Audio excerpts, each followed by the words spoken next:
Good afternoon. Patrick here with 8 Questions With, and we are here for a special Saturday matinee show. That's right. We haven't done one of these for a little bit. Well, we tried to last week, but tech problems interfered with that. We're still working on rescheduling it. Um, but tonight, this afternoon, we are welcoming in game developer Chris Hoerner from Alwin Games. Chris is a like I said, he's working on developing board games, and he's going to be talking about his new game that he's got going on today. We're going to go asking questions about it. What does it take to create a board game? What steps you have to take? What's really fascinating about this is my interest in this started when I was reading a novel by John Sanford, and his character, one of his characters, the main character in the novel, is Lucas Davenport. And beginning of the series, Lucas Davenport was a game developer, and so well, it was a board game, just like Chris's was, and so I got fascinated by the intricacies of that. Testing it out, having groups play the game, working on the mechanics of it, working on the gameplay, and hey Hobbs, that's thanks so much Hobbs. Hopefully you're feeling better, sir. And so I really got interested in that. And so when I met Chris through the Hobbs, I thought, well, what a great person to talk to because I've never talked to a game developer before.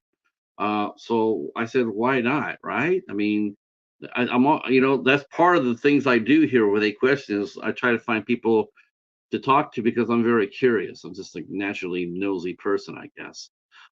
So I asked Chris to come on here on a Saturday afternoon and show us his games. And I'm also going to be showing a new skill I had to learn how to do. I actually did something new today. I'm so surprised. I'm so happy. I'm going to be using it all the time now. And I had never tried it until today when me and Chris were talking about the show. And I said, yeah, I think I could do that without blowing up both yours and my computer. So, yeah, it's gonna be a lot of fun. Uh, yeah, and as people are coming in for the replay, I put Chris's information, his all his information is down below in the description box, including the link to his Instagram page. Hobbs is dropping down the Kickstarter to help finish out the project. It takes a lot of work to develop it to make a game. It's not that easy going from the ground up. Like there's so many different things that go inside of a board game, not necessarily a card game, but a board game. So and his Chris's has like 3 or 4 different levels on it, and we'll talk about that when he gets here about the different gameplay. Uh, hey Matt, how are you? How are you? Glad you're here. Glad you're here. The UK representing. I want to take a couple minutes off here to thank you for everybody who came out last night for our chat with Corin Nemec. Corin was on the show last night, and we talked about his brand new film, Place of Bones, and had a great conversation. And I had a lot of fun. Talked about a lot of talked about his movie. Sounds good. It's going to be an amazing film. I cannot wait to see it. Um, and I'm very excited for him. This is only his. This is actually. He said he was in one western already, but he didn't have a very big part in it. But this part right here, this movie right here, he is it's one of the leading roles, and it's a major part for him. So it's in effect, Place of Bones really is his first true western film, and I'm excited to see how he does in it. It's going to be a lot of fun. I mean, westerns are tough to play. It's not necessarily like we talked about that yesterday. It's like a lot of westerns you hear them talk and you can close your eyes and then you feel like you're watching a modern movie because they talk like today. They don't talk a little like they did in the yesteryear, and so it can throw off a western film a little bit too much when they talk too modern. uh hey Zan, how are you? How are you? uh, uh Oh, thank you so much, man. I appreciate that. I appreciate that. I thought it was a great show last night. I thought it was fun. Uh, oh, yeah, okay. In reference to last night, I'm finding the same with my channel. Yeah, there was nobody here last night. There was nobody here. We had the first time Corn was on the show, and I believe that he was on the show on a Friday. We had a really nice crowd, but yesterday I took it right in the teeth. There was nobody here. And I promoted the hell out of it. I promoted it here, Instagram, Threads, 33 groups in on Facebook, and I didn't get squat. It was very discouraging, to tell you the truth. Let's see. The servants of the force is it is Matt. Yes. Uh, well, that'll be enough to knock out a Star Destroyer. Um, but like I said, he was here. We had a really, really. I appreciate that. It's, I don't get I don't get that kind of level guests very often. Oh, you would have really liked it, Zan. But that's what replay's for. That's what replay's for. You can still listen to it on the replay. I'll still get the view for it. Um, but it was very discouraging because I don't get a level of guest like that very often. A lot of mine are up and comers. Um, so when I do get a major guest like that, I'm hoping for a good turnout. And yeah, I was plus it didn't really, plus it hurts me in the future when I go back to ask him to come onto the show again. It's just I just feel really bad. I felt like he was with us for an hour and a half, and there was nobody there for him. And I'm not, that happens. Next time I ask him to come on the show, I might not get such a positive response because he's busy, he's got things to do, and coming out and talking in front of me and four other people or five other people, for an hour and a half. That's a lot to ask of somebody. And so yeah, I got to figure it out. Chris Merritt, an actor from Iowa, Rob Merritt. I'm sorry, Rob Merritt. We might just have to cut it back to like two shows a week. And I'm thinking very hard on that. I think if I do that, I'll start it in October, and then I'll just go two shows a week, unless something picks up. But right now, it's hard slogging, and it could be the algorithm. It could be, but I don't understand why it would affect a show like mine. Interviews always seem to be doing pretty good. Other folks do interviews and other folks do interviews and do extremely well. I just got to figure out what I'm doing, what I'm not doing right. Hey, awesome Alvin in the house. What's going on, awesome? Glad you're here. Glad you're here. Our guest Chris Hoerner will be here shortly. I'm glad that everybody's going to hear because, like I said, this is exciting for us, and the fact that I've never talked to a game developer before. This is going to be it's going to be fascinating. When you watch all the games that you play, like Monopoly or Uno or Risk or games like that, Dungeons and Dragons, Magic the Gathering, those sort of things. They all start from somewhere, and they all have to go through so many different levels of. It's not just simply. It takes a long time to put a game into play. You got to ship it. You got to go to different companies. You got to show out the game. You got to play a game with the companies. You got to show them how the game works, how easy it is. Um, is there room for expansion? Um, different additions. So I mean, it takes a lot. It takes a lot to put a game onto the market. And hats off to Chris for doing it. Let's see.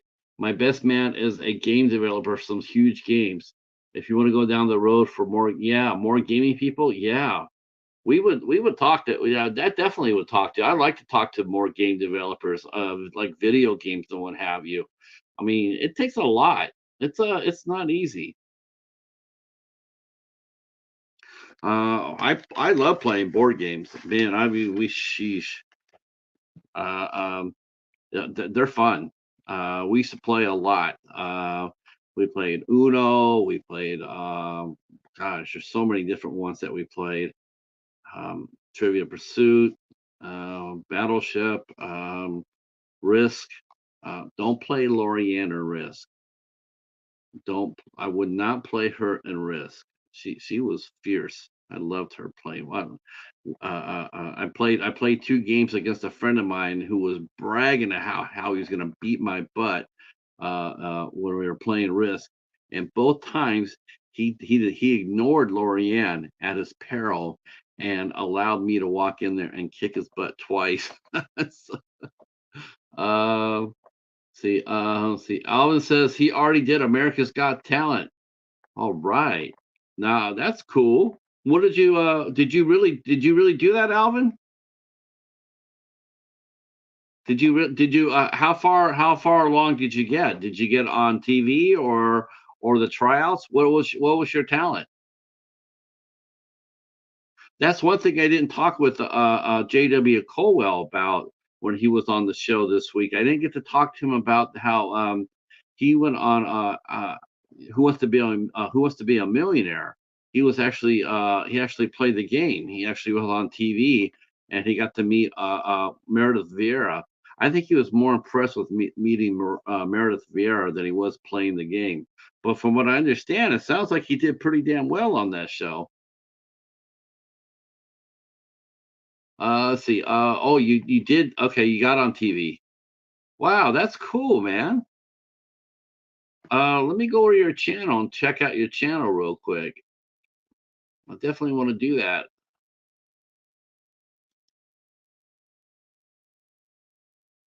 Wow.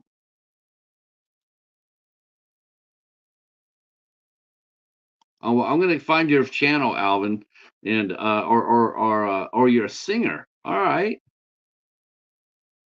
Well, do me a favor if you don't mind, Alvin. Drop a comment on any of my videos. Just tell me which video it is, and after the show's over with, I'm gonna go over your channel and take a look at that. No, not God, Magoo. I could do Magoo. I could do. I'll do my calendar hop, so that'll be our Magoo, our Magoo moment.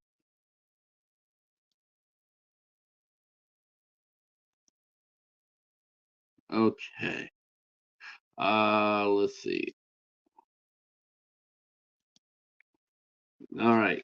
So, by popular request, Magooing. This is in tribute to our good friend Gary from Gary's Film Emporium. So, okay. So here's what's coming up on the old show. Um, so Tuesday, we're welcoming in producer and actress Elaine Huntington will be here. She is from Louisiana. She is an actress and producer down in Louisiana, and she is one of my favorite people. Hi, Jennifer. How are you? Oh, it was virtual. Okay. Well, I mean, you got clips of the show on your channel. That's what I'm going to go over there and check that out. You got clips of your performance. I'd like to go check that out. Um, so on Wednesday, next Wednesday, the 21st, we see the return of our friend Van Lifer Marshall Schartzer the third will be here with us. Mellow Nomadic Adventures. We'll be talking about his new rig. Marshall's got a new van that he got, and he is refitting it. He's retrofitting it. He's fitting it out for adventures. And so we're talking about Marshall about getting his new rig, and it always amazes me how much stuff they can put inside of a van. I mean, and put it in some unusual ways. Um, it's the storage space is at a premium, and van lifers they can use every inch of the other vehicle to make it work for them. Um, Van life has more and more starting as we go forward. in toward the end of 2024, 2025. It looks to be van lifing is becoming more a necessity than it is a choice. All right, the doorbell has rang. Chris is here, and we're going to be doing something a little different. So wish us luck. Wish us luck. We're going to try something different here. Here we go.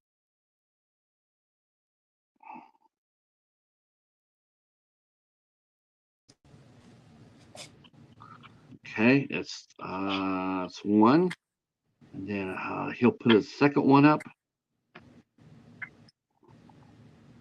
All right. Hey, Chris. Hello. Now, Chris is going to be doing something a little different. He's going to be using two phones. He's using one phone for the game itself, and then he's going to use one phone and to talk to us. So it's going to be three pictures on your screen there. Me and Chris plus the game. I'm trying to bring up the second one.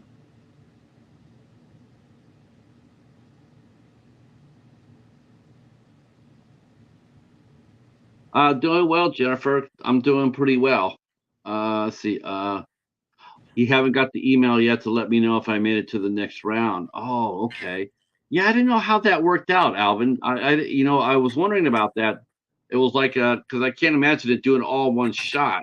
But but you go ahead and you audition, and then they let you know. Wow.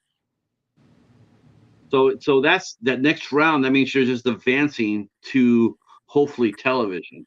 Wow, I bet how many levels do they have before you make television?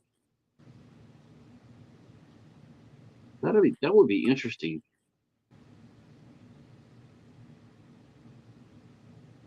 Hobbs is mentioning what van lifers put in their vehicles: beds, stove, shower, food, movies. Yep, I know a lot of people watch movies in their van.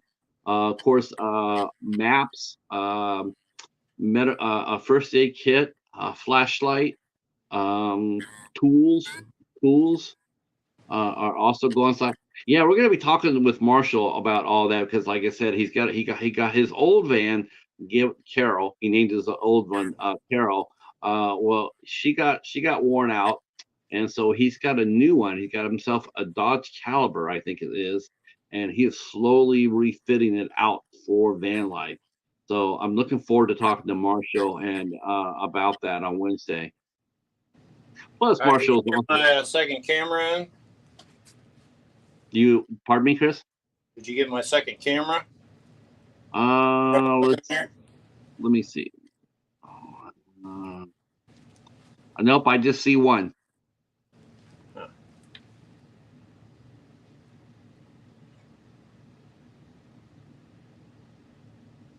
But you want me to go ahead and showcase the pictures? I could do that. Yeah, you can do that. Okay, so this is a new trick that because of Chris, I'm trying for the first time here on 8 Questions With. Of course, some of you guys could be laughing because it's like all this time you just now learning how to do this. Hey, give me a break already. Let's see. Ta-da!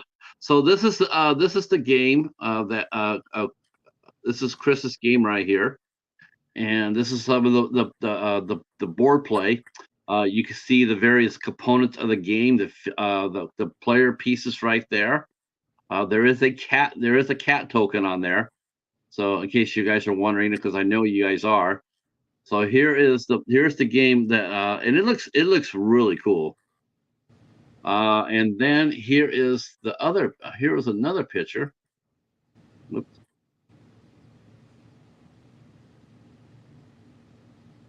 Oh, did I do that? I thought I didn't. Okay. All right, I got the second screen in there. Okay.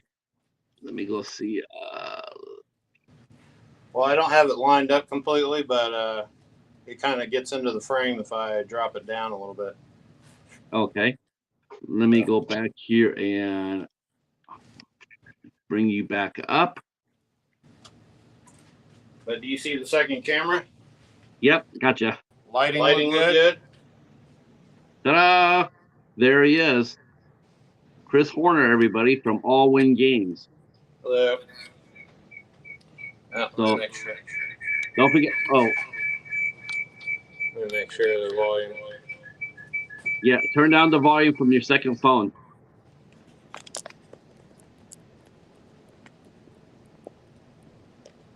All right, can you hear me now? Testing 1, 2, testing.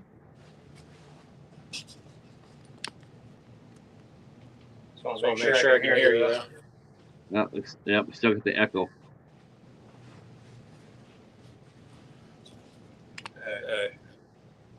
Okay, All right, testing. now? Now? No, I don't know what the.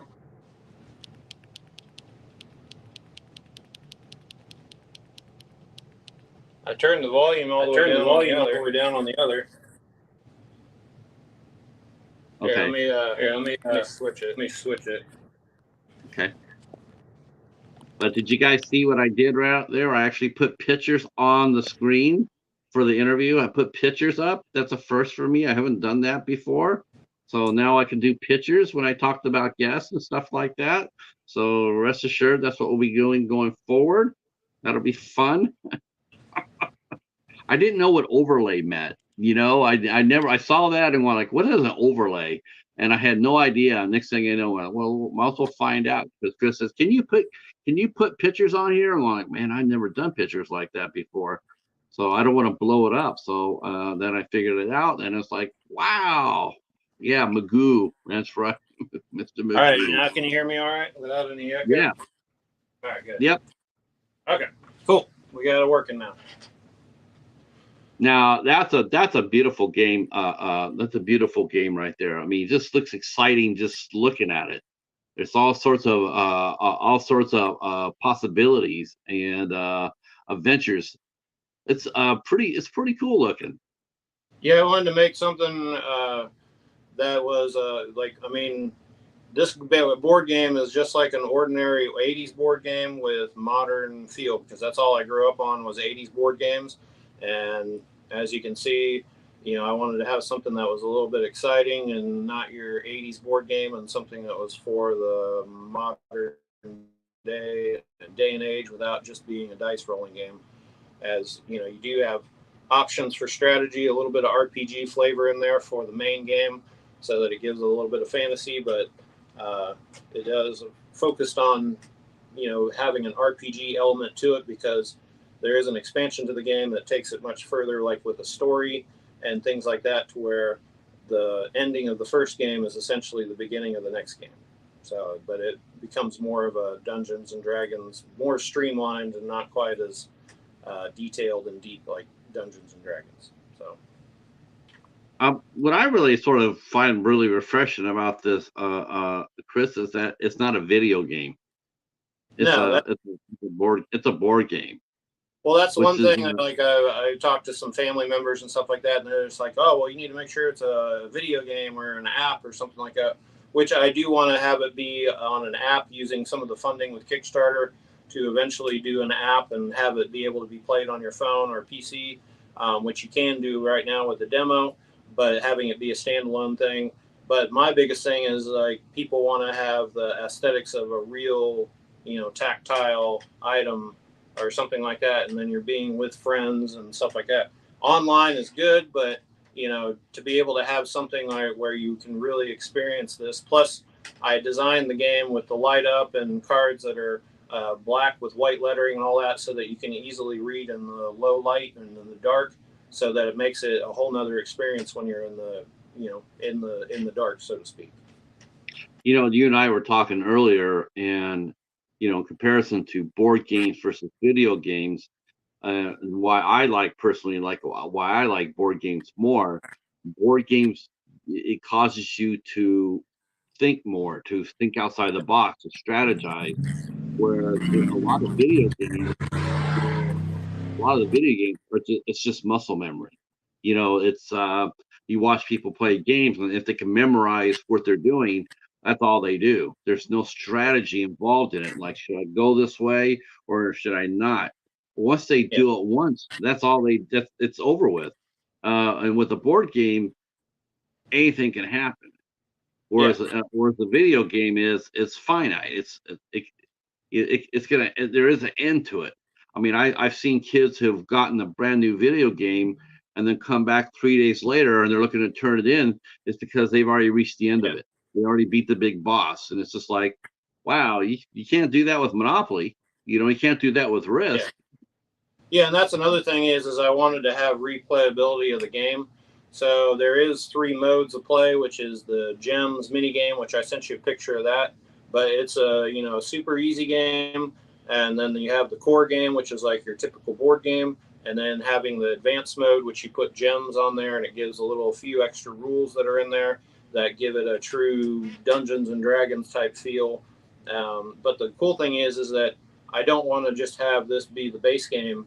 Is I want to do Kickstarter, build a community, have the fans be the main driving force of the game, and then what I already have, 1 or 2 expansions for the game, which then just it really tells a deep story.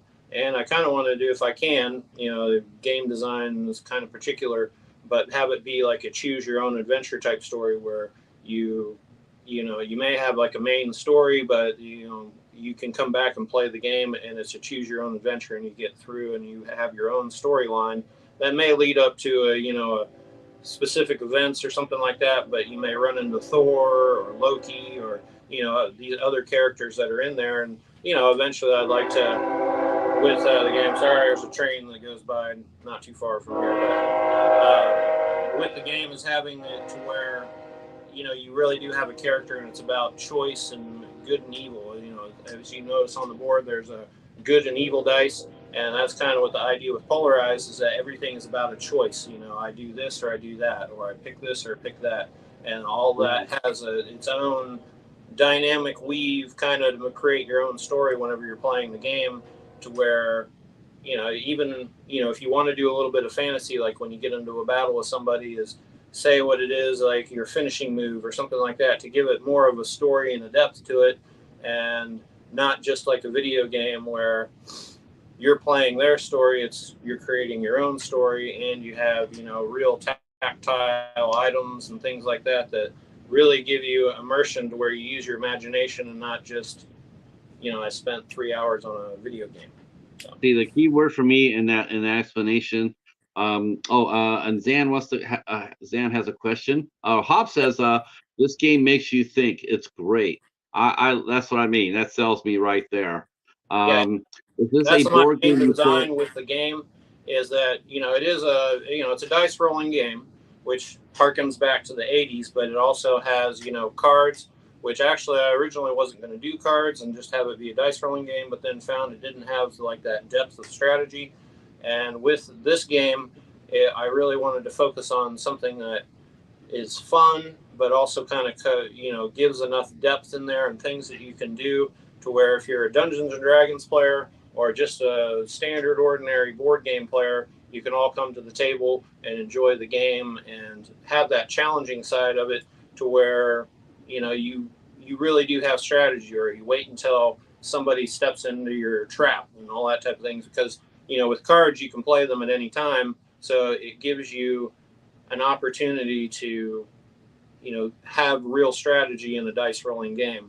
And since I am from the 80s, that's what I'm used to, is 80s board games. So that's where some of this stems. A lot of people say it looks like Sorry, or it is loosely based off of maybe Aggravation or something because of the marbles and the holes, but wanted to have something that gave a real modern day feel. Plus I have Viking heritage in my background, so I thought that doing Vikings was a really good theme for everybody. So Sure. Now, Zan wants to know, is this a board game you play by yourself or with others? How many players can play at one time? Is it a 4 to 6 person game? it's a 2 to 4 player game, so you can do 2, 3, or 4, and it scales up without any changes to the rules. But everything plays exactly the same. There is a 2v2, which is actually kind of one of my favorite modes to play. Is you have a teammate, that sits across from you, and you're able to work together on completing the game. It streamlines it just a little less cutthroat, say with like a 4 player game where everybody's playing by themselves. And then as an added bonus for more of the D&D type people, I'm doing a 4v1 where if you have a 5th player that comes on your board game night. You can have somebody play as Odin, and then the other 4 players are trying to stop Odin. And then whoever that 5th player is super powerful, so to speak. So I Now, wanted to have different ways to play with different people. I do want to do a 1-player mode, which I'm not sure I'll be able to do on, say, the first game, but with it being a story-driven game and can have teach aids and things like that, and like a player board that sits in front of you that you level up and things like that. I do want to make it to where it is a 1-player game with the expansion. So the idea of the game is that I want to make the first model, as you see here. This is the first prototype that I handmade. I do have know how to make this game, so I want to make this the first iteration, and then with the second version of it, after people has given feedback and all that, make some minor changes. Probably have the light up be a USB-C port instead of a dedicated cord, or things like that. As I grow some of the capital and people's feedback and things like that, is to be able to make it better and better as you go. But using the core board will always be the basis for the rest of the expansions of the game, and it goes all the way through the idea of having it go through Ragnarok, which is a big theme in Norse mythology. now, as an '80s guy, as you said, you growing up, what were your favorite games to play? What were some of the games that you enjoyed the best? I mean, traditionally, Monopoly always was a favorite. My brother's, he always loved playing that. Stratego, uh, uh, Aggravation, Parcheesi, uh, you know, typical dice rolling games, which I did like. Growing up, I liked Monopoly, I liked Aggravation, things like that. But the one thing I didn't like about Aggravation or Sorry is that you were restricted on going around the board, and you didn't have your free ability to decide what you wanted to do and how you wanted to play to get to that end game. So that's where looking at the '80s game is taking a lot of that root of the '80s game, where it is a dice rolling game, but having that deeper dynamic that goes into the game that really makes it more modernized, but also not copying everybody else. Because I think that's another thing with like Kickstarters and things like that, is people get a good idea and then everybody wants to make a Catan game, or everybody wants to make a apples to apples game or something like that. And this Isn't game that doesn't make that nostalgia, but it's something new and original. now? So now this is the part that really fascinated me when we were talking earlier. Is the Yeah. you mentioned Dungeons and Dragons, and but yet you and I both, you and I have never played Dungeons and Dragons. Yet you have elements of the game involved Yeah. in your game. Um, how did that come about? I mean, how did you did you watch some Dungeons and Dragons Um, people gameplay and just take notes from that and go like, hey, I can improve. I think I can improve on that, yeah. or if not reinvent the wheel, at least put some oil on it. How did you come up with the idea for your game? Well, the game, like I had a lot of friends that were Dungeons and Dragons type people, so they were RPG and like the game Diablo or something like that. So I had understanding of people, and also played Diablo on the video game, which is very much an RPG game. So I did have some exposure of that, like dungeon crawler RPG type of thing. But the game actually started out where it was purely just a dice rolling game. And then my friend Nick, I was talking with him, and he's like, "Boy, I really like the game, but just like Monopoly, people want to be the hero, or they want to have that piece, or something like that." And I also realized that, with making a board game, that's educational or something like that, I wanted to have something that was fun and engaging, but the theme makes it much deeper and allows for story and things like that, to where my target audience of people that I would want to play this game would be common board gamers or Dungeons and Dragons RPG type people, because it has that feel. So, with my friend giving the suggestion and saying, "Oh, well, why don't you have heroes?" So then that's where the heroes came along with the 8 marbles, and then I really wanted to incorporate pets because. Alwin is the name of my cat that I had when I started the company in the game. Well, not the company, but the game idea. He had passed away, my dad passed away within a month of each other, so it was kind of my outlet. So I really wanted to have pets involved in there, and people really like cats, and I got cats and all that good stuff. So, and animals are very connected with Viking theme and all that. So, being able to incorporate that with a mechanic to where they can be involved, you have a hero, and then it kind of morphed to where it was just more of a fantasy type of game, to where you felt like the hero, like you're making the choices for your own hero and picking your own pet and that type of Yeah, thing. I was already thinking about, as soon as he started saying that, Zan, I was already thinking, going like, oh my God, please don't let Paladin hear this, about, Cat being a hero. That's, I mean, a, Viking hero. That's Well, all I need for my cat to think he's a Viking. Uh, well, I don't you, know if you can see and focus all that, but in the base game, you get 4 heroes, 2 girls and 2 guys, and then you also get 5 pets in the base game. And I've got puma, cougar or something like that. wait a minute, you don't have a cheetah on there? Uh, well, I don't know if it's a cheetah. It's like a mountain lion or something like that. And then I've got I'm, traditional wolf, which is always I, my first time out playing the game, and I already lost. There's no cheetah. Uh, um, well. now. You can take this cat and put little spots on it, and if you took the time to paint it, you could turn it into a cheetah, that's for sure.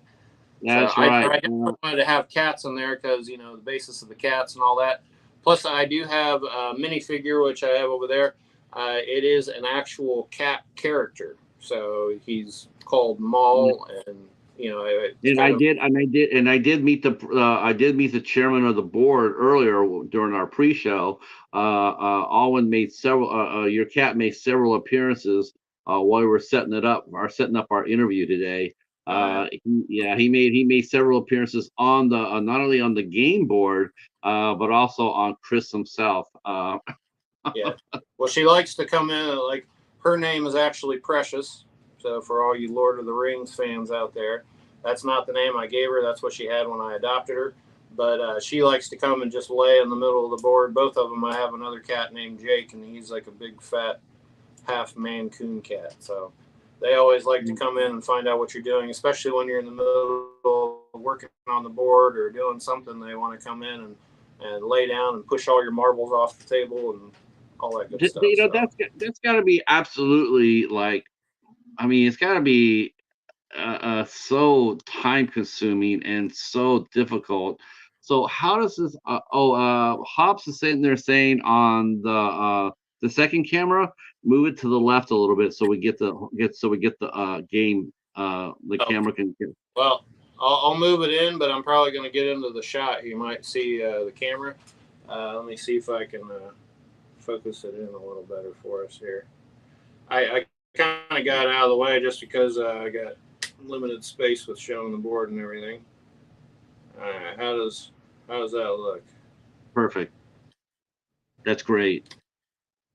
Uh, so okay. So how much? What does it go into? Like, when you developed it, when you started getting the idea of this, I mean, it's not like, it's sort of hard to me. It's like, to me, it's like, do you find other people to bounce your ideas on? Are there other game developers such as yourself that you can talk to and talk about the game and how how's it going in developing it? I mean, I'm just thinking, like, going, taking the time to create a board game like this, it seems to be immense, eventually very labor intensive. Um, did you get advice or help from any other game developers? Honestly, at first, like it honestly was just like a side project. The first game that I made was actually on the back of a La Rosa's pizza box lid, and I used the little stickers, like these little silver rings, were actually like the little binder reinforcer when you do a hole punch and you want to reinforce the binder. So I was, working as a nurse in the middle of the night and came up with a design and then drew it on the back of the La Rosa's pizza box lid. So what started out, honestly, it was just kind of like a side project. I was like, well, maybe I'll, make a board game and see if I can make something interesting. And I had seen a lot of other games on Kickstarter, and some of them I was impressed with, some of them not so much. But you look at some of them, and you're just like, wow, that was new and original, or something, somebody's done something cool and all that type of stuff. So it kind of, it's been probably about 4 years in the making, where it started out as just like a pet project. And then, once I was getting good response from people, seeing what I was comparing to other Kickstarter games, seeing that I wasn't really copying another person, it just kind of step by step grew by both feedback. I really like Dungeons and Dragons players who give ideas because, for one thing, especially more at the beginning, you got more rules and things like that. The Dungeons and Dragons people, they don't care. They're like, oh, you only got like 1 or 2 pages of rules. Oh, well, that's nothing. They're used to reading, 10, 20, 30 pages of rules and that, and the other.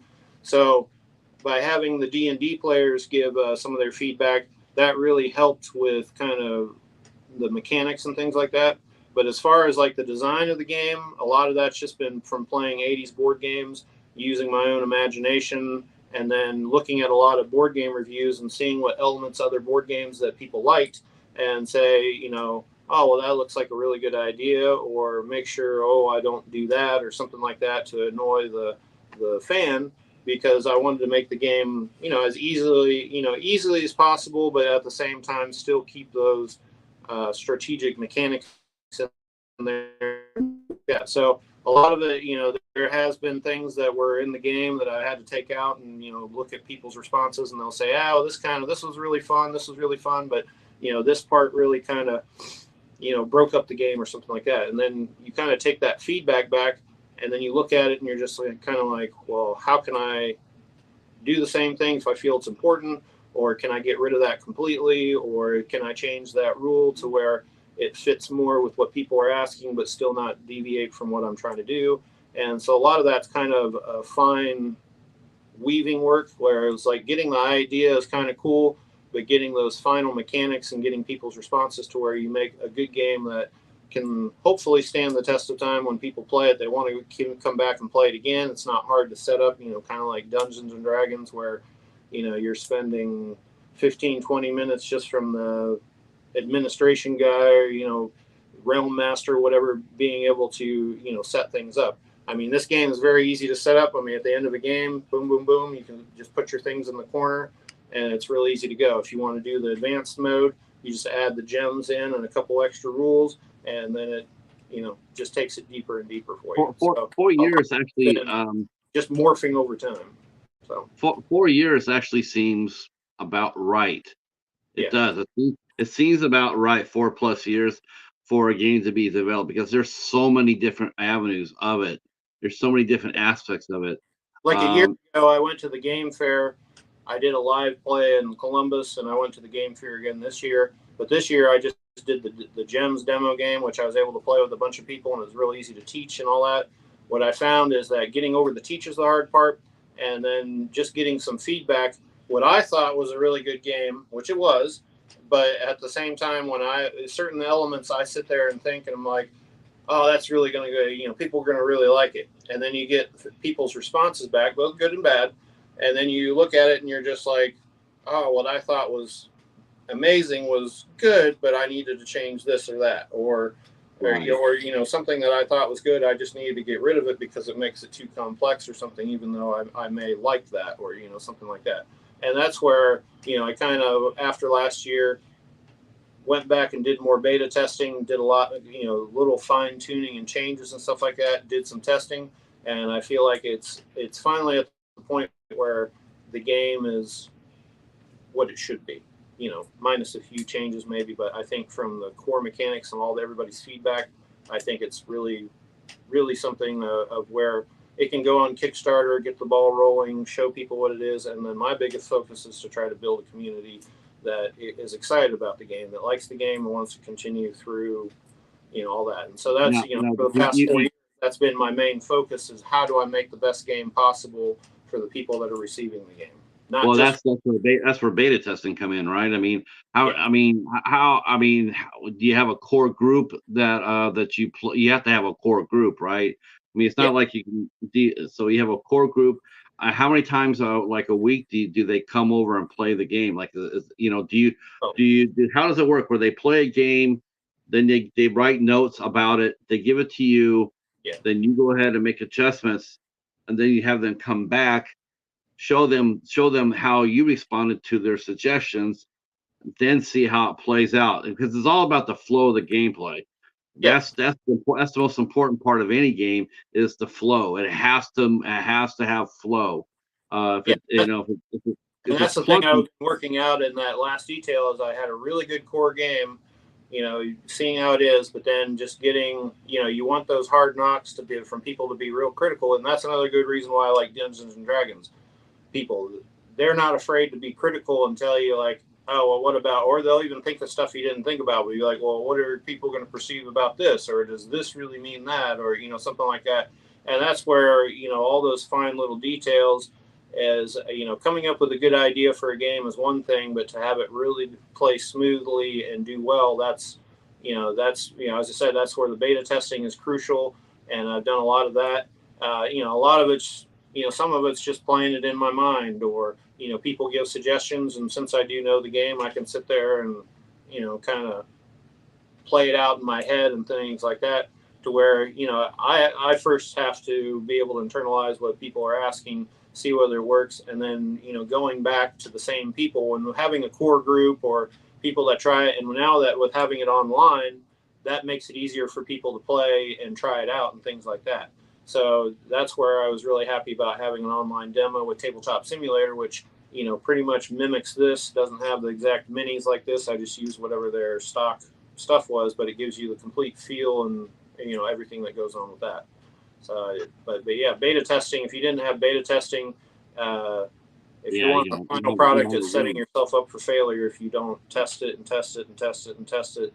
Yeah. And as I said, at I some don't point, think people you I have don't to think people trigger and fail. realize how important I don't think people realize how important that is, Yeah, over and over and over. That's how games get played. It's not like yeah. just, I came up with 52 cards and, I have a game, it's like, well, how do you play the 52 cards, or how do you play it? How do you apply it? How does it work? How does the interaction go Unless with you want to with have this? something new and Yeah. original, like, it's nice to have an apples to apples game or something like that. But what are you making that's new and original? Is what's the catch part of the game that they could get apples to apples, or they could get your game. Why would they want to get your game? And so, that's where I think being trying to be original. I do see some companies that really are original, and you're just like, wow, that's something I hadn't thought of. And then you just see some other people that get on Kickstarter, and you're just like, yeah, they're coming up with an idea and trying to ride the coattails of somebody else, which is fine. I don't have any problem with people that want to do that and stuff like that. But to be able to really make something original and playable and stuff like that, it really takes time to get those fine details. But it also, what's nice to see is when you see people's reaction to something. That makes it all worthwhile to me when I see that people, you know, are having are having fun, or they're rolling off against each other into a battle, and they're engaging with each other and stuff like that. So, from that standpoint, when I do see people have fun, it is rewarding. But at the other side is you do want that negative feedback. I love people when they try to break the game and give me negative feedback, because then I know, you know, I can make a change to make it better. So, Now, here's a question I have for you, Chris. yeah. Now, of course, this is an original game, and you want to protect it, right? So you have to copyright it. Do you have to copyright every time you make an adjustment to the game? Do you have to like when you Oh, work with your copyright attorney or copyright office? Do you have to submit every time that you make a gameplay adjustment to protect your IP? yeah. Well, with making an adjustment, like if you make a significant change, like a lot of time, like what you're copywriting actually in the copyright is you're not copywriting like the design of the board. You're copywriting the content of the rules. So like the proprietary, maybe verbiage that you may use if you do something that's specific and consistent, something like that. But if you do make a significant amount of a change, you would want to update it. So because the Library of Congress actually will take a copy of it and have whatever you're contesting for copyright, they need to have something that is consistent with what you're if you were to have a case and something like that. typically I've heard people don't usually have a lot of trouble with that, except like if you get something that's amazing, new or something like that that really takes off. Um, the other thing is like copyright and stuff like that.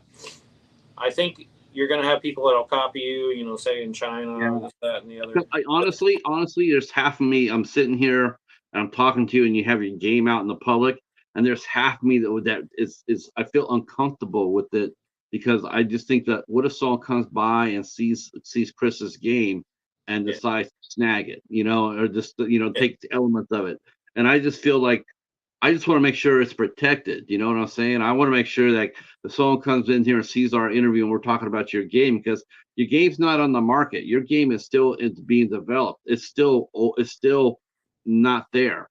So it is still wide open. Well, And to me, go ahead.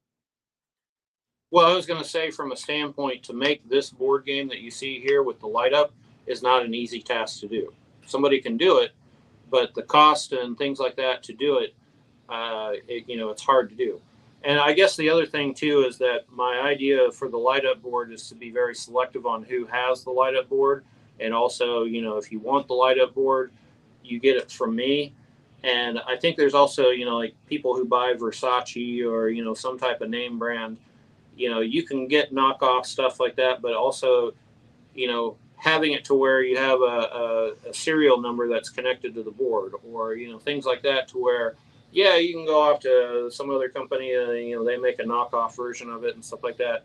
But there's also the thing is that this is the original. This is you're getting the quote unquote name brand, whatever you're getting. So from the standpoint is, yeah, I may have competition, somebody copying it, and obviously I don't would want to challenge that. But at the same time, if somebody was successful to do that, they know where to go for the original, the name brand, Right. the core, the core company of it. And as I said, if everybody would have thought that making light up boards was an easy thing, they would be doing it. And I can tell you that I have not seen very few people, if at all, that venture into doing a light up I, board, especially on. honestly, and it sounds absolutely funny, and I'm probably aging myself silly with this. I'm actually trying to think of the only light up game that I personally know of. Yeah, It would be Operation. When you hit the yeah, side, the light would go on there, and that's the only game I can think of where it has a light in it. So you're right; it's not something that you see yeah. very often. And that's where I think, and I have made a version where it's a roll up board, and I wanted to make a version that was more of an entry level for people that wanted to get into the game, but they didn't have as much money to get up the light up board, but they wanted the good premium experience of it. And also the roll up board, you can roll it over top of the light up board and help protect the surface of this, so they can go hand in hand with each other. But again, I wanted to have that roll up board where it's easy to ship, it's easy to manufacture, it's at a price point that's more manageable. And instead of using minis, my plan is in the roll up version is to use acrylic cutouts. So it has a stand that it sits in, and then it's clear acrylic, and then it has a printed image on the front of it, which is easier, more cost effective, so that you still get the feeling of the RPG with the heroes and the pets and all that. But instead of being the more expensive minis, you get that with the, like what I want to try to do is get a $50-$60 price point for the roll up board. I have an education version, which is white instead of black, and it does more of the elements and does away with the Viking theme. That I also want to make around the $50-$60 price point for that, but have premium materials like glass and things like that. Try to make it as premium as I can, but make it cost effective. But the light up version is not something that, through making the prototype of this board, there's also a few things that I learned what to do and what not to do. So, if somebody wants to try to remake it, they can try, but it's not going to be that easy. So, What percentage of the game, in your opinion, how close are you to presenting it to game makers? How far are you along from well, before you start knocking on the doors of game makers and sitting there saying I have a game I want to show you. What percent? yeah. How close are you to reaching that goal? Because I I mean, know that's in a process all in itself. I've already talked to manufacturers like Long Pack and a few others that made games for like The Witcher and things like that. I've talked to them about doing pricing and materials and things like that.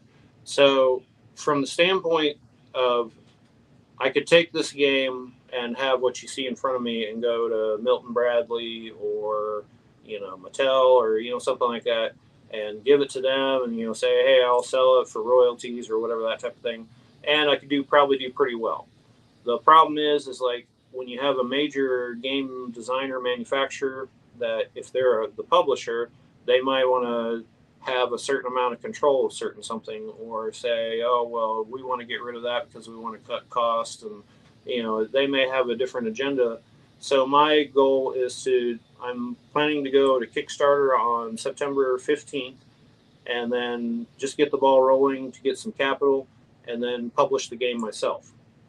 Have my own packaging, my own, I already have Alwin Games, is to be able to do and publish the game myself.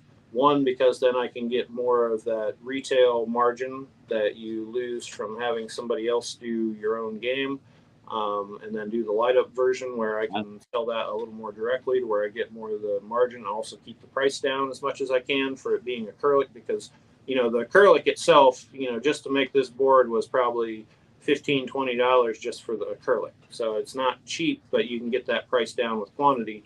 And that's where I think with doing a good Kickstarter, doing the publishing on my own, and then eventually, with getting a good community and all that, maybe go to, Star Wars, Disney, do some other theming. Because what's cool about this game is that you could have a theme with this being done with Egyptian, Right. would be great. Yeah. Or do some, Star Wars theme, and it would be great. Or, Right. other stuff like that. Obviously, Yeah. I don't have the rights to those, but from taking it into other genres of this game, but still using the core mechanics Well, of the that's game, which are well. new. Hopefully that would be if if you put your game out yourself and it caught the eye of a bigger manufacturer, Yeah, then you could go ahead and they could do that for you. Because like Monopoly, now there's anything Monopoly, Star Wars Monopoly, Star Trek Monopoly, all that. Same thing with Risk. It's basically the same game, but they can put character pieces like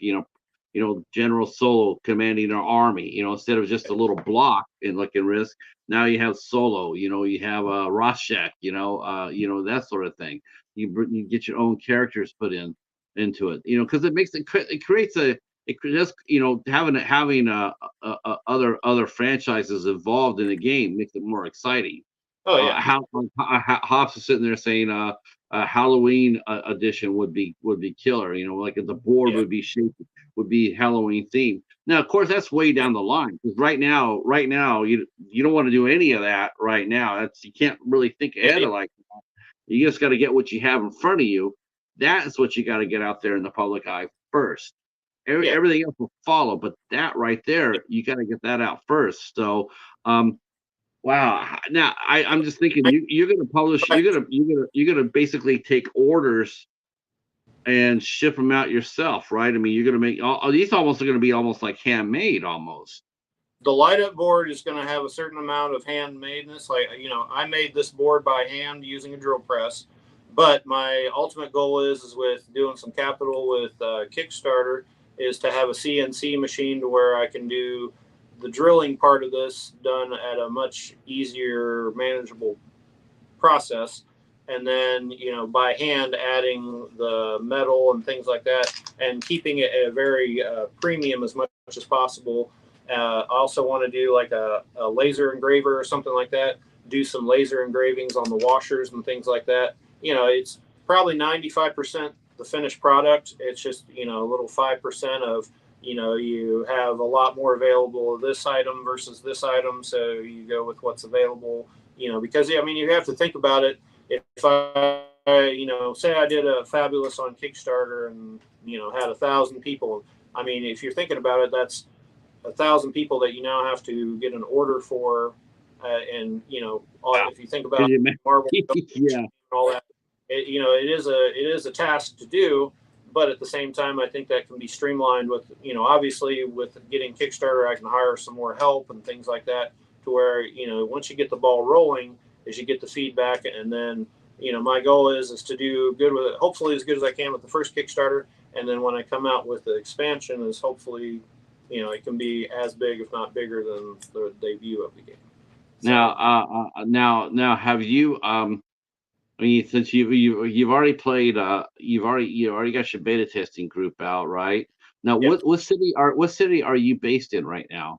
I'm in Gainesville, Texas, so north Okay. of Denton, Texas. Okay. Close to the border. Now, what I was asking is like, are there like conventions near you, or comic book stores that do gameplay? I know that we have a comic book store not too far away from me that I used to go over there and play Yu-Gi-Oh at. Yeah. So there's the Denton, uh, the Reaper Minis. They have game tables and things like that. Do some play testing down there.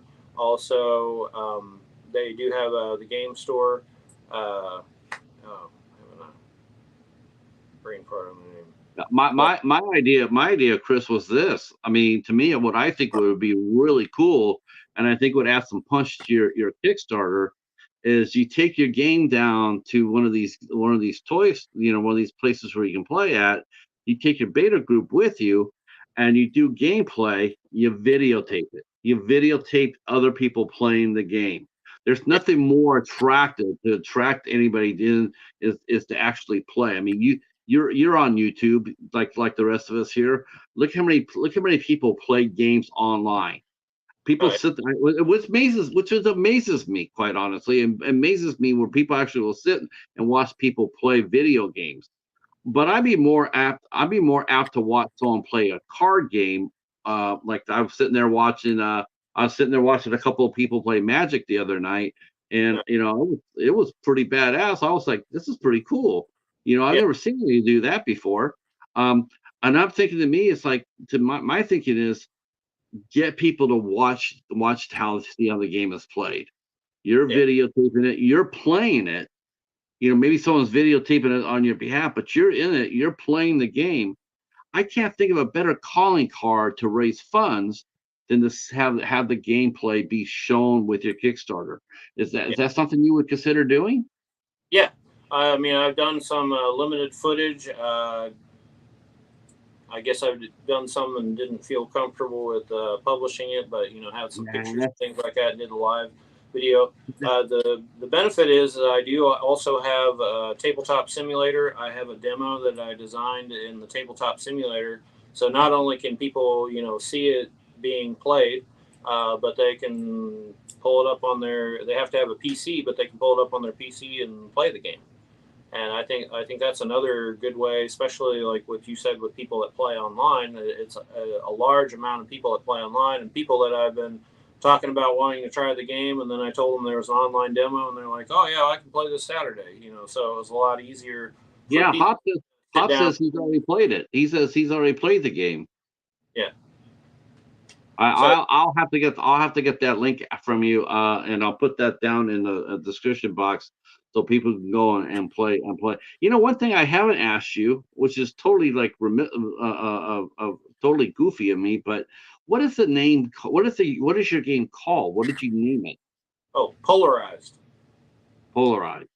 Yeah, which Okay. is following the idea that polarized, like your two paths, good and evil. You, Right. Right. so it was kind of the idea of having polarized, which also kind of harkens to the elements. You have polarized elements and things like that. So from the science standpoint, it kind of harkens with that. But with the polarized theming, is that you know it's the past and the future, good and evil. That type, and that's where may also be some elements in the story to where there's a past and a future and things like that. Because what the kind of the idea of this game is that this is in the future of our future. You come across this mystical temple and you're encountered the power of Odin, and then it's given you powers, but it's only given you powers of a certain color.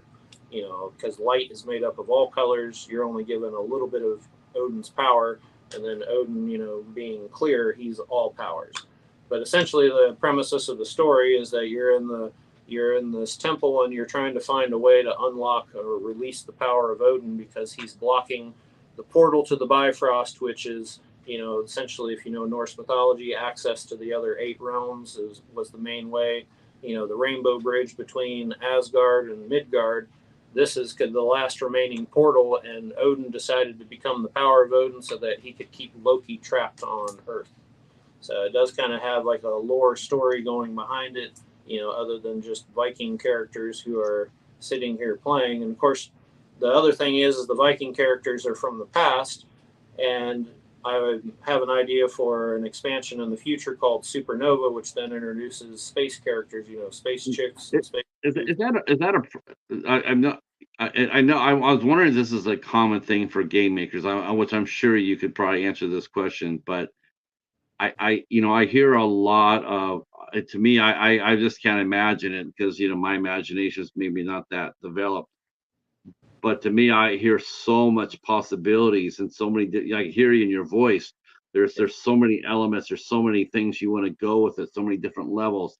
Is Yeah, it a risk to overdevelop a game? Like so many different things are going on in it, and to me, I just feel like the first edition should be simplistic, so yeah, people like me can learn. Like I love the idea, and I've seen games with expansion, like like Yu-Gi-Oh did the same thing, and it just developed. Now I don't even know what the game is anymore. I would just be what they call a traditional player, I mean, yeah, which is the most basic level. Is it a risk? Is this a common thing for game developers to yeah, their imaginations just go crazy. Like I just want to do this with my game. I see so many things we could do with it. How do you rein that energy in? How do you rein it in to just to not overdevelop it? well, Know, that's the thing. Like, it is.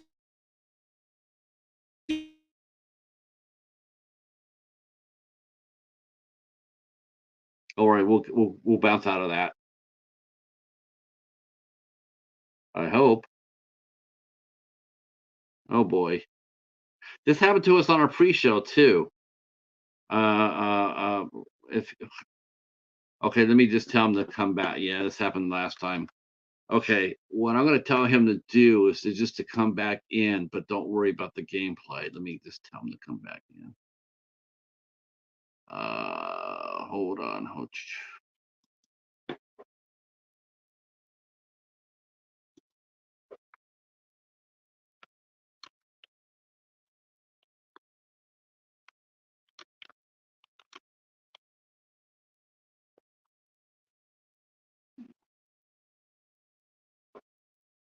Okay, so we'll give him a minute because this happened when our pre-show too.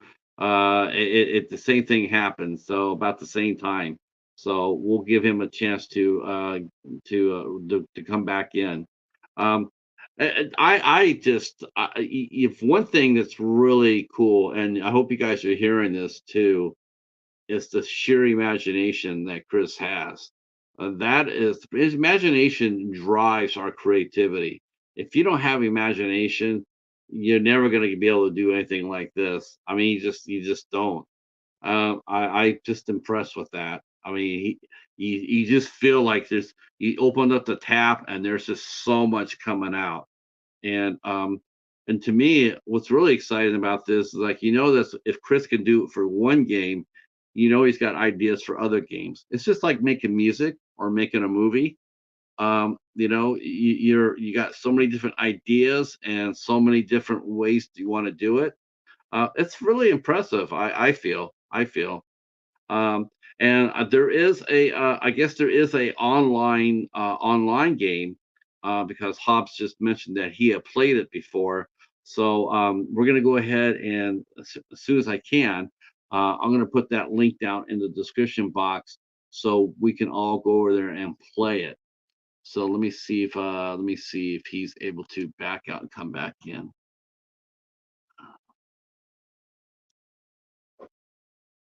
Uh,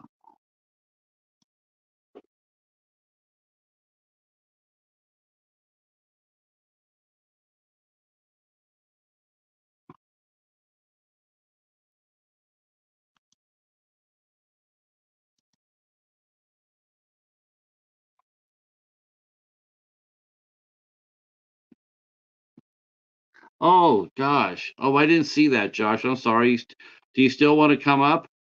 I didn't know that. Yeah. Let me.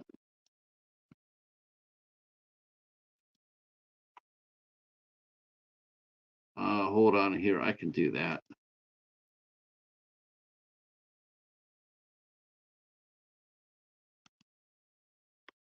Give me 1 second here. I don't know what happened to his other phone.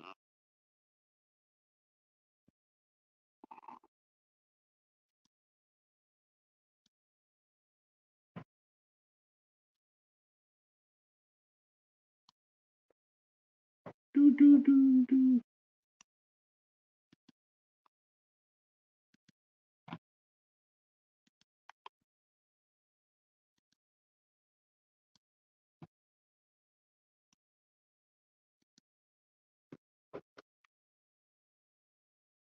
All right. Well, hopefully Chris is backing out and coming back in. We'll see what we can do for him. We'll see what. But I'm gonna bring up the picture again because I'm excited about learning how to do this. So you guys can check that out. Uh, so you can you can see all the characters involved in it. There's different characters, and you see the mat itself. There's pathways through here. There's Odin's. I'm not sure how you say if that's just Odin what he represents. Um, so this is sort of like a Norse god game. So there is totally room to do other expansions. You could have the Norse gods, you could have the Greek gods, you could have the Germanic gods. There's all sorts of we could have you know comic book characters. There's the world. It's a possibility, and the possibilities are endless. I think so too, man. I think so too.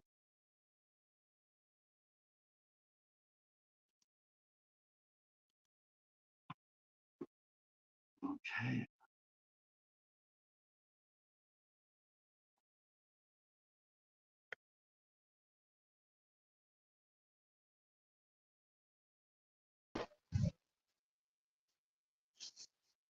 The Hobbs.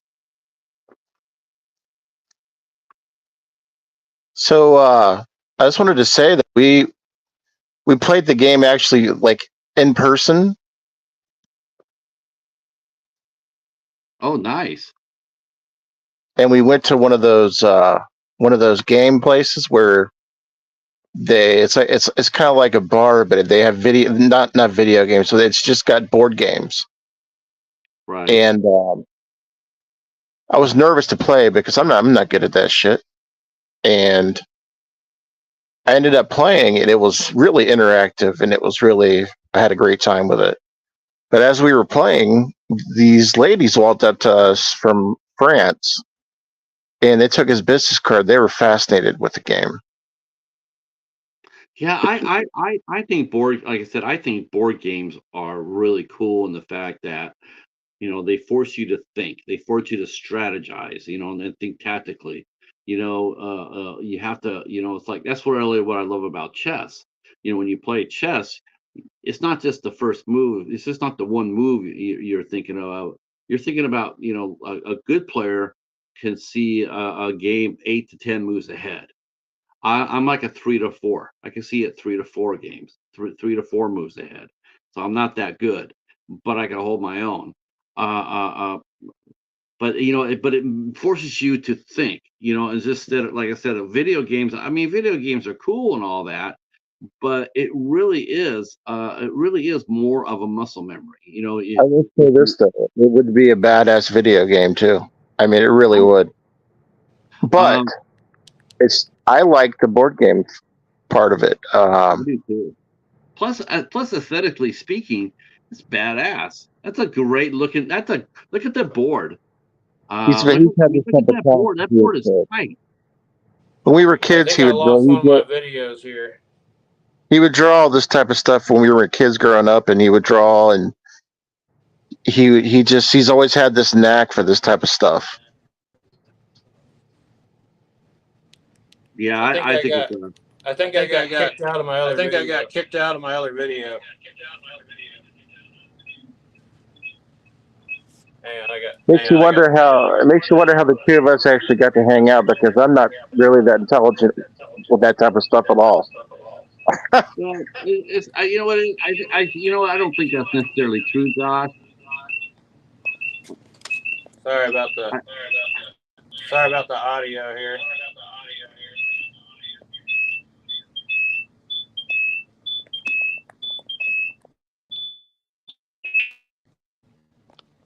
Sorry about that. But the game is so fascinating. I kept wanting to play. We only had 2 hours, but once you play the game, then you just don't want to stop. It's crazy. It's almost like an RPG in the form of a board game. If you're familiar with RPG. man, I tell you, like I said, I mean, it's funny. I see a lot of video game. You know, people watching people playing video games. I can't do it. I can't watch someone play a video game. But the other night, I'm sitting there and I'm thinking, I know I'm watching two people playing Magic the Gathering. They're playing Magic, and I'm sitting there watching it. And before you know it, there's 45 minutes have gone by, and it just felt like I just got there. You know, I'm sitting there going, like, okay, how are they going to play that? How are they going to play that? On his YouTube channel, he has a 30 or 40-minute clip of him playing somebody, and it's actually kind of relaxing. It is. Plus board games, there's something really comfortable about it, something familiar. You know, it's almost like physical media in a sense. You know, like we all get the physical media because we all want to feel what it feels like in the hand. You know, to grab it, to read it, to whatever. Same thing with board games. You know, and board games are solid. I mean, it's funny. It's like our Barnes and Noble, Barnes and Noble has figured this out, because if you go inside a Barnes and Noble today, it seems like at least a quarter of their stores, or maybe a fifth of their stores now, are all board games. And and I remember asking them, like, man, if you guys could just take it to the next step, and that is have a game night on Barnes and Noble, but they don't have the room. But boy, if you could ever figure that out, man, that would be really badass. Because I know their Starbucks coffee areas. Yeah, those coffee. We used to play, Yu-Gi-Oh, and we used to sit there, go to Starbucks, and grab a table. Man, we buy a coffee. We're there for an hour, hour and a half. Buy another coffee, and we're just, people come up to us. They want to know what we're doing. How they sit they sit and watch. They buy a coffee and then come. I mean, it's yeah. That's literally what we did. We set up his board at this place, and people kept staring at us. Of course, most of it was because we're sexy, but I mean, they brought the board up.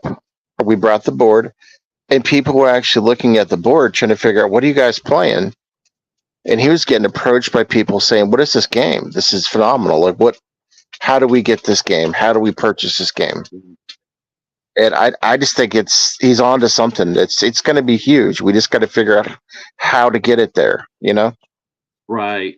That's that is the key. You wanted to get it to, and that takes a lot of testing. I mean, when he feels comfortable with the gameplay, when there's no more notes, when no one comes up there and says, well, yeah, if you could just tweak this to fit, if you tweak the mechanics of this move or this character or whatever, as soon as that's all done, and even that, I'm not even sure that every developer that goes to a game, a toy maker, has 100% flattened. I don't think that they do. I mean, there's always, I mean, look, what do they call glitches, or like, even in video games, that brand new video games, there's always going to be a little bit of hiccups, either technical or mechanical. That's why they give you patches for. There's always going to be a little bit of bumps and bruises, and that's just something that a game maker can work with a developer on. On because to me, it's like, that's what I would do. I mean, use the Kickstarter to finish the game. Use the money with what's there to promote it, videotape it being played, and of course up of course up make sure your copyright's all 100%. And then I would sit there and send the video and to game makers. Sit there and say, Let "This me, is a new game, Polarized. This is what I'm doing," and send let it me to ask game. you a question. Go ahead. I'm sorry. Yeah, that's how I feel. I think you're right, Josh. I think he's on something. I think Chris is onto something. Chris, we're getting a lot of questions in the chat. Yeah. How can people get this game if they want to pre-purchase it? Well, with the game, I'm kind of going back and forth on whether to do pre-order purchases of the game, but also with the Kickstarter, that's kind of, the point of Kickstarter is not only are you getting funding, but you're also fulfilling orders. So, I mean, I guess with wanting to make the Kickstarter a success, I don't want to have so many pre-orders of people that want to, pre-order it when they could be a part of the numbers of Kickstarter and get the same game from the same, because, with doing the Kickstarter, you're essentially building the numbers to where you make your first edition. I mean, this is going to be a first edition game, that type of thing. I think with the light up board, I may even do with Kickstarter is do like a signature on the back. So, make it more personal, like an Etsy type of item instead of just some company trying to do a price grab of, trying to get as much money as they can from a game. This is actually a labor of love that I want to see this game last for, 2 to 5 years of really taking and developing it up and stuff like that. So, from doing pre-purchase, I'm talking about it and trying to figure out the best way to do that without sabotaging the Kickstarter. But as I said, I want to make the Kickstarter as successful as possible, and Kickstarter is to a certain extent is based off of showing that you have the numbers to go with it. So Yeah, because I mean, if you put it on Kickstarter, if people start ordering it now, I mean, you got to have the capital behind that to like right now, there's no manufacturer for the game. I mean, they're yeah, all well, the thing handmade. is with Kickstarter is if I had somebody that did a pre-order and is not going to show up to the Kickstarter because they've now pre-ordered the game, I mean, if they feel that's the way that they're going to order the game and the timing is about the same and all that type of stuff, I mean, from my standpoint, I would much rather have them, kind of like casting their vote, them show up at the Kickstarter and be one of those people, a part of the group that is showing that, hey, I want this game. I'm behind it. Part of Kickstarter is not only selling the product, but you're hopefully building a community, or you're building capital.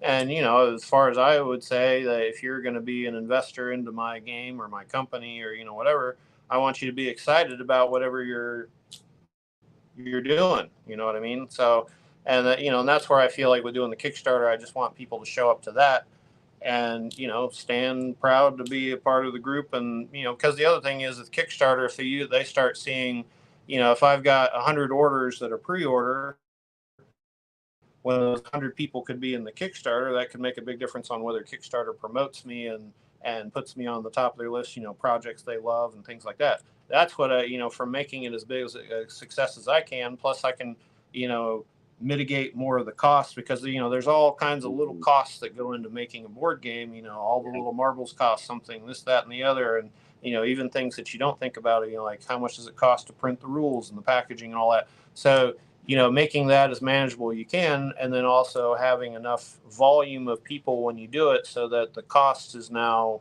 you know, much more manageable to where I can reinvest that money, put it back into the company, and then, focus on the next big thing that can add with this board. Because, ultimately the runes and realms, the expansion is where I ultimately want to go with the game. It's up here in my mind, but I want it to be something that, not only is this a board game, but for the people that are really into the board game and the want to take the story further, that they then go further instead of just being a board game you just play on family night every once in a while. So, which it can be that, but have something more to it. So, Uh, am I still connected on everything here? yeah. Okay. Well, we have hit our time. We have hit our time for the end of the show.